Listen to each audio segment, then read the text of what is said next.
Assalamualaikum warahmatullahi wabarakatuh. Yang saya hormati Bapak Ibu penguji uji kinerja mahasiswa PPG dalam Jabatan Transformasi Plus Kementerian Agama Republik Indonesia LPTK UIN Raden Fatah Palembang tahun 2025. Perkenalkan, nama saya Rusmini SPDI. Saya guru di MI Islahul Ikhwan NW Mispala, Kecamatan Praya, Kabupaten Lombok Tengah, Provinsi Nusa Tenggara Barat. Saya adalah mahasiswa pendidikan profesi guru dalam Jabatan Kementerian Agama Republik Indonesia batch 1 tahun 2025 di LPTK UIN Raden Fatah Palembang. 2414182912, nomor UKG 479618197777. Pada hari ini Kamis 8 Mei 2025 saya akan melaksanakan praktik pembelajaran dalam rangka penilaian uji kinerja dengan menggunakan model pembelajaran basic learning. Materi tentang zakat fitrah, mata pelajaran fikih. Terima kasih. Wassalamualaikum warahmatullahi wabarakatuh.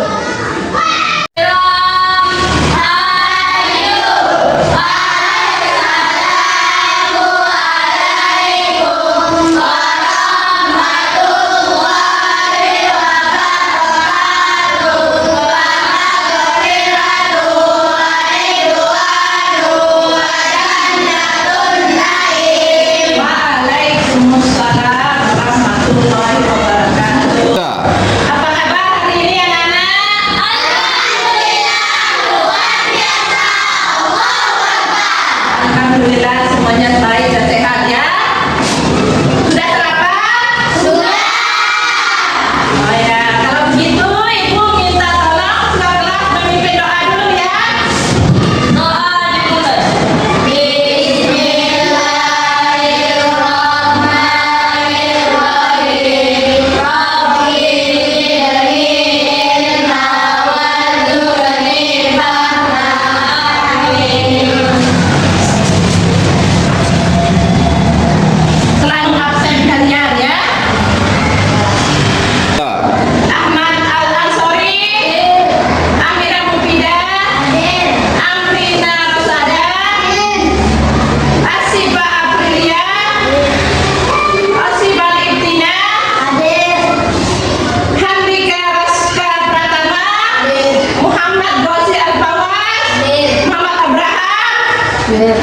Alfa? Atau sakit? Sakit. Oh iya, sakit ya. Kita doakan temannya sakit semoga cepat sembuh. Amin. Terus Muhammad Rasid Fayasa? Muhammad Saiful Watoni? Muhammad Yasin Irfan? Nasratul Karimah? Faras Arsa? Riki Deswari Pratama? Saka Arka Pratama? Sahra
3.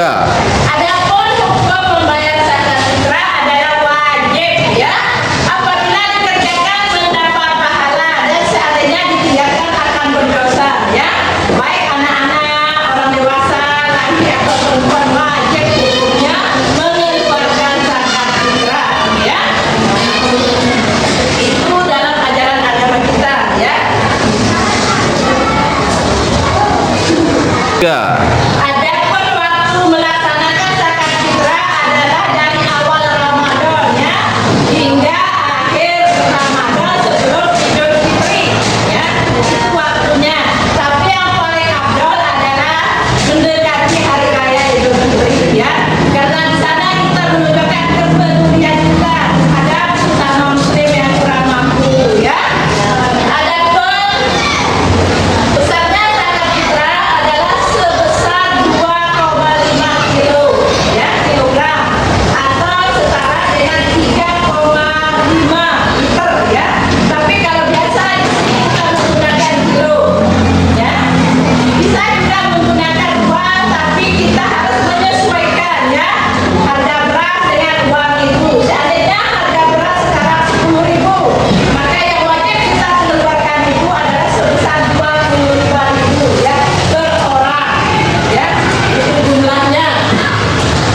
Siapa saja 8 golongan yang berhak menerima zakat tersebut, kita bahas satu persatu. Untuk yang pertama adalah fakir. Fakir adalah orang yang memiliki harta sangat sedikit dan tidak cukup untuk memenuhi kebutuhan sehari-harinya. Mereka ini tidak memiliki pekerjaan dan tidak bisa memenuhi kebutuhan hidupnya. Adapun golongan yang kedua adalah miskin. Siapa itu orang yang miskin? Orang miskin adalah orang yang memiliki harta sangat sedikit dan tidak cukup untuk memenuhi kebutuhan pokok sehari-harinya. Biasanya kalau orang miskin ini, mereka masih memiliki pekerjaan, namun penghasilan mereka tidak bisa untuk menyanggupi kebutuhan mereka sehari-hari, khususnya kebutuhan pokok. Kemudian yang ketiga, golongan yang berhak menerima zakat adalah amil. Siapa amil? Amil merupakan orang yang bertugas mengumpulkan, mengelola dan mendistribusikan zakat. Amil ini yang sah adalah sudah dibentuk oleh pemerintah. Jadi amil dalam pengertian sesuai syariat itu mereka yang sudah disahkan oleh pemerintah sebagai amil. Untuk yang keempat yaitu mu'alaf. Siapa mu'alaf? Mu'alaf adalah orang yang baru masuk Islam dan membutuhkan dukungan untuk memantapkan keislamannya atau keimanannya. Jadi mu'alaf ini agar mereka yakin dengan Islam, agar mereka yakin dengan pilihannya untuk memeluk agama Islam, mereka ini perlu diberikan zakat. Yang selanjutnya adalah rikob. Rikob adalah budak atau hamba sahaya yang berusaha memerdekakan diri. Mereka ini ada ketika awal Islam. Kemudian setelah adanya Islam, secara perlahan rikob ini mulai lama hilang atau musnah, karena di dalam Islam rikob ini tidak diakui. Bahkan istilahnya Islam sangat menganjurkan untuk tidak memperbudak orang.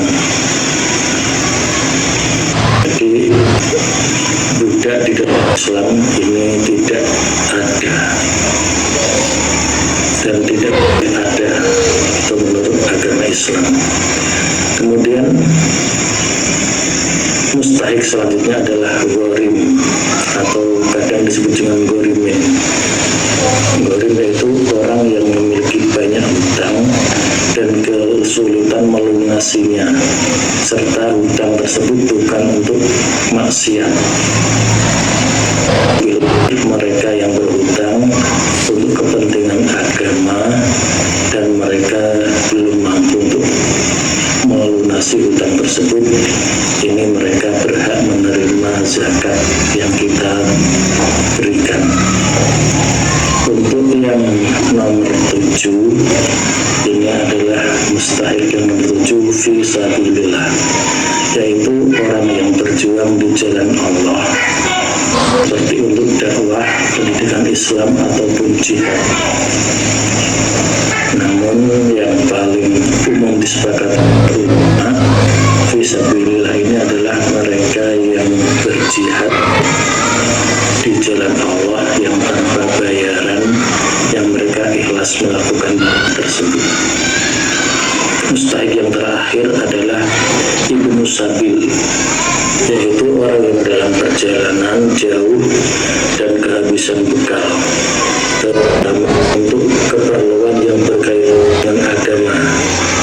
Secara umum, ibnu sabil ini yang masih berlaku dan ada sampai zaman sekarang adalah